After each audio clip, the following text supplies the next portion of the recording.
Much of the region appeared deserted Sunday as it recovered from a storm that dumped nearly 2 feet of snow on the ground just in time for Christmas.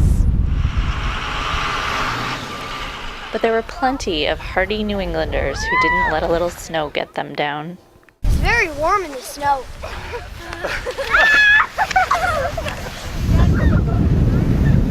I told them our snowplow policy last week was we never cancel, so whether it's 2 inches or 20 feet, I said we'll be here. They dug and scraped and pushed.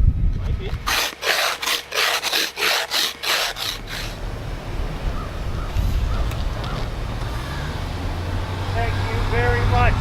And a few even went shopping.